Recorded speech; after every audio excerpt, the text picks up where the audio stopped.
Welcome to my YouTube channel physics world. आज आपण basics of thermodynamics part first त्या ठिकाणी बघणार आहोत. तर त्याच्यामध्ये बेसिक्स ऑफ थर्मोडायनॅमिक्समध्ये आपल्याला स्टडी करायचं आहे introduction, thermodynamic description of the system, types of the systems and their explanation. ठीक आहे. तर सुरुवातीला आपण बघूयात थर्मोडायनॅमिक्सला डिफाईन कशा पद्धतीने करणार. थर्मोडायनॅमिक्स हा जो वर्ड आहे तो अगदी सिम्पली आपण त्याला दोन वर्ड्समध्ये स्प्लिट केला. Thermo plus dynamics. Thermo means simply the heat and dynamic means variation. म्हणजे हीटचं कन्व्हर्शन एनर्जीच्या अन्य फॉर्म्समध्ये किंवा एनर्जीचे अन्य फॉर्म्सचं कन्व्हर्शन हीटमध्ये त्या ठिकाणी केलं जातं. So we can define the thermodynamics as it is the branch of physics which deals with the conversion of heat into the other forms of energy and vice versa. थर्मोडायनॅमिक्समध्ये macroscopic प्रॉपर्टीजचा study केला जातो. Macroscopic properties म्हणजे अशा प्रकारच्या quantities ज्या easily measurable आहे, ज्यांचं डायमेन्शन जास्त आहे. तर कुठल्या मायक्रोस्कोपिक प्रॉपर्टीजचा थर्मोडायनॅमिक्समध्ये स्टडी केला जातो? त्या आहेत प्रेशर, व्हॉल्यूम, टेम्परेचर आणि एक ॲडिशनल प्रॉपर्टी आहे दॅट इज एन्ट्रॉपी. या ज्या चार क्वांटिटीज आहेत pressure, volume, temperature and entropy that are called as the thermodynamic coordinates or thermodynamic variables. Okay. आता थर्मोडायनॅमिक्समध्ये पुन्हा पुन्हा येणाऱ्या ज्या टर्म्स आहेत त्या सिस्टीम, सराउंडिंग आणि युनिवर्स. तर आपण समजून घेऊयात सिस्टीम म्हणजे काय. सिस्टीम म्हणजे सिम्पली ज्या मॅटरचा आपण स्टडी करणार आहोत that is called as the system. So we mostly consider the finite quantity of matter which we called as a system, or it is the finite quantity of matter under consideration or under study that is called as the system. त्याचं simple example जर आपण घेतलं तर a gas enclose in cylinder fitted with the piston can be considered as a system. ठीक आहे. Anything, आता surrounding म्हणजे काय तर anything outside of the system which exchanges energy with the system and which affects the behaviour of the system is called as the surrounding or it is also called as the environment.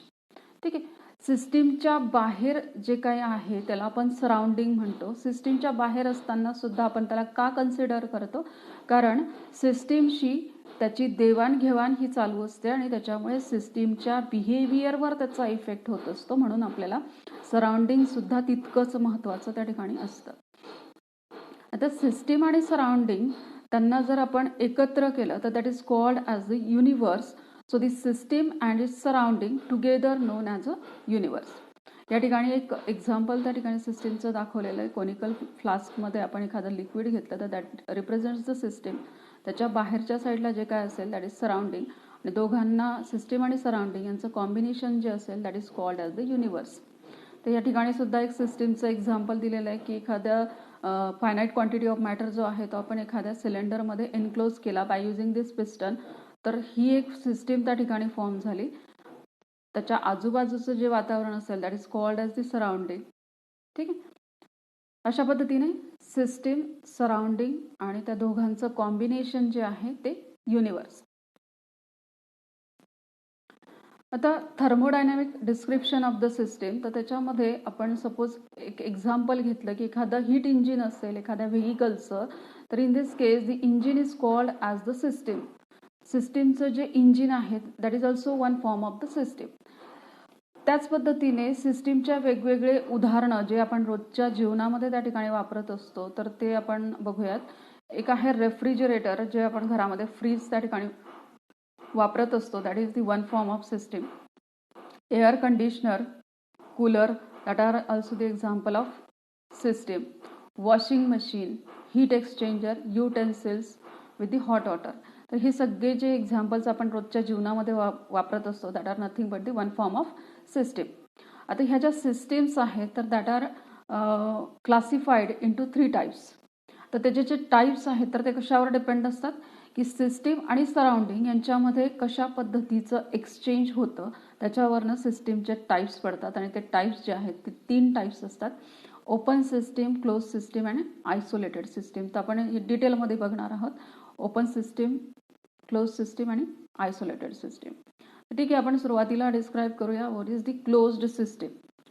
The system in which the transfer of energy takes place across its boundary with the surrounding but no transfer of mass takes place is called as the closed system.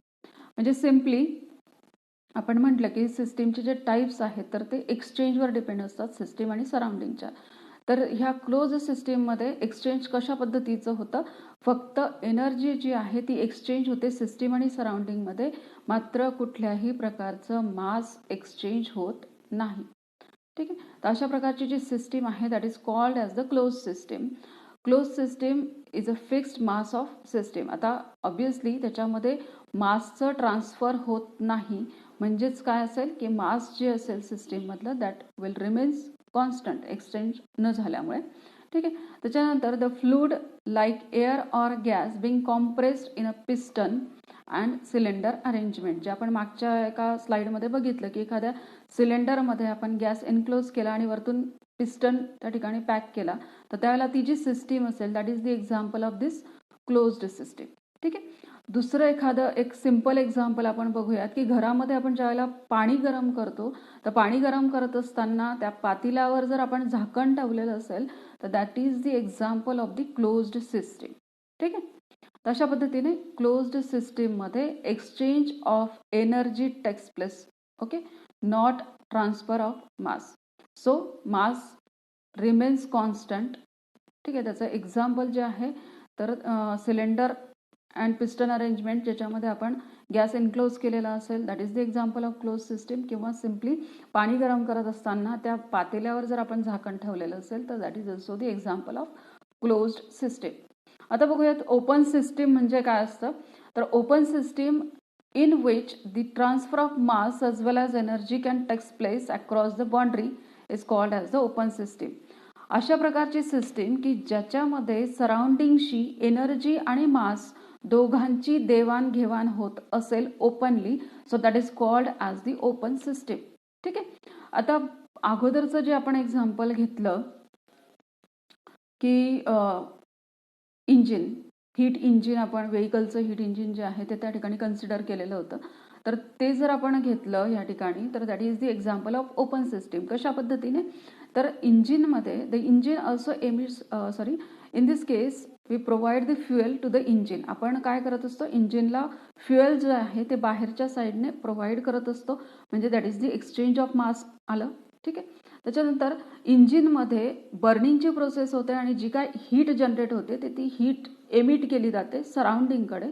So that is the exchange of energy, म्हणजे mass पण exchange झालं, energy पण exchange झाली. So vehicle engine that is the example of open system. ठीक आहे, which exchanges mass as well as energy. तर दुसरं simple example आपण घेतलं जे मागच्या ह्याच्यामध्ये की एखाद्या पातेल्यामध्ये आपण पाणी गरम करतोय, पाणी गरम करत असताना मात्र आता याच्यावर झाकण ठेवायचं नाही. ठीक आहे, तर झाकण न ठेवल्यामुळे काय होईल की ज्या वेळेला आपण वॉटर बॉईल करणार तर बॉईल करत असताना त्याचं कन्व्हर्शन स्टीममध्ये होईल, म्हणजेच ते पाण्याची क्वांटिटी जी आहे ती स्टीममध्ये कन्वर्ट होते आणि ती सराउंडिंगमध्ये जाते. सो ट्रान्सफर ऑफ मास आलं. त्याच्यानंतर ज्यावेळेला आपण हीट करतो तर त्याचं टेम्परेचरचा इफेक्ट सराउंडिंगवर होणार, कारण आपण झाकण ठेवलेलं नाही आहे, त्याच्यामुळे ऑब्व्हियसली ती हीट सराउंडिंगवर सुद्धा इफेक्ट करेल. सो एक्सचेंज ऑफ एनर्जी, दोघं त्या ठिकाणी एक्सचेंज होत आहे. So that is the also example of open system. ठीक आहे, this is about the open system. आता बघूयात isolated system. The system in which neither the transfer of mass nor that of the energy takes place across its boundary with the surrounding is called as the isolated system. Isolated system म्हणजे अशा प्रकारची system जी सराउंडिंगशी कुठल्याही प्रकारचं exchange करत नाही, म्हणजे ते मासचं पण एक्सचेंज करत नाही आणि एनर्जीचं पण एक्सचेंज करत नाही. अशा प्रकारची जर सिस्टीम असेल तर तिला आपण म्हणू शकतो आयसोलेटेड सिस्टीम. तर त्याच्यासाठी आपण एक्झाम्पल घेऊ शकतो. For example, if the piston and cylinder arrangement in which fluid like air or gas being compressed is or expanded is insulated, it becomes a isolated system. म्हणजे आपण सुरुवातीला जे एक्झाम्पल घेतलेलं होतं क्लोज सिस्टीममध्ये, सिलेंडर अँड पिस्टन अरेंजमेंटमध्ये एखादं liquid आपण enclose केल्यानंतर ते पूर्ण जे स्ट्रक्चर आहे ते जर आपण एखाद्या इन्सुलेटिंग कोटिंगमध्ये ठेवलं तर त्यावेळेला ती सिस्टीम जी आहे ती पूर्णपणे सराउंडिंगपासून सेपरेट होते, कुठल्याही प्रकारचं एक्सचेंज ती सराउंडिंगशी करत नाही. तर अशा प्रकारची जी सिस्टीम आहे that is the isolated system. ठीक आहे. So there will be neither transfer of mass nor that of the energy. त्याच पद्धतीने आपण आपल्या डेली लाईफमधलं एखादं एक्झाम्पल त्या ठिकाणी घेऊ शकतो की सपोज एखादा थर्मास फ्लास्क असेल तर त्याच्यामध्ये आपण हॉट वॉटर ठेवलं, कॉफी ठेवलं किंवा टी ठेवलं तर त्यावेळेला ती जी सिस्टीम असेल ते that will be closed system. कारण थर्मासमध्ये ठेवल्यानंतर सराउंडिंगशी ती जी सिस्टीम आहे ती इन्सुलेटिंग कोटिंगने बनलेली असते आणि त्याच्यामुळे सराउंडिंगशी झाकण पॅक असल्यामुळे मास एक्सचेंज होणार नाही आणि इन्सुलेटिंग असल्यामुळे हीट एनर्जी जी आहे ती सुद्धा ट्रान्सफर होणार नाही आणि त्याच्यामुळे तिथलं जे आपण स्टोअर केलेलं हॉट वॉटर असेल, कॉफी असेल, टी असेल तर त्याचं टेम्परेचर ॲज इट इज राहतं. आणि अशा प्रकारची जी सिस्टीम आहे म्हणजे तो थर्मास जो आहे that is example of isolated system. पण जर त्याच थर्मासमधलं लिक्विड जे असेल ते जर तुम्ही कपमध्ये टाकलं तर त्यावेळेला that will be get converted into the open system. Okay.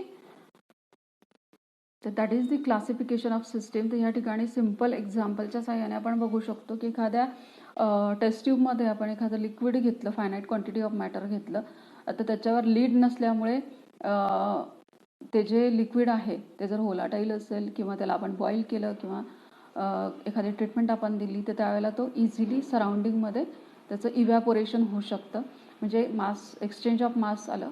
त्याच्यानंतर एनर्जी जी आहे एनर्जीसुद्धा इझिली ट्रान्सफर होऊ शकते. So that is the open system. Second सिस्टीममध्ये ते जी टेस्ट ट्यूब होती ती आपण क्लोज करून टाकली, त्याच्यामुळे एनर्जी एक्सचेंज होईल मात्र मास एक्सचेंज होऊ शकणार नाही. नंतर हेच ही जी सिस्टीम आहे पूर्ण ती आपण इन्सुलेटिंग कोटिंगमध्ये अशा पद्धतीने ठेवून दिली तर त्यावेळेला ती सिस्टीम टोटली सराउंडिंगपासून आयसोलेट होईल आणि आपण त्याला आयसोलेटेड सिस्टीम त्या ठिकाणी म्हणू शकतो. किंवा रोजच्या जीवनातलं आपलं सिम्पल एक्झाम्पल आपण या ठिकाणी घेऊ शकतो की कपामध्ये आपण अशा पद्धतीने चहा ठेवलेला असेल तर that is the open system. It transfers the heat as well as मास.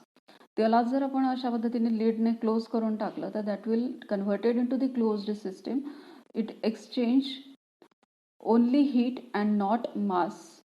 त्याच्यानंतर तोच चहा जर आपण थर्मासमध्ये टाकला तर त्यावेळेला ती सिस्टीम जी असेल that is get converted into the isolated system and no heat transfer and no mass transfer.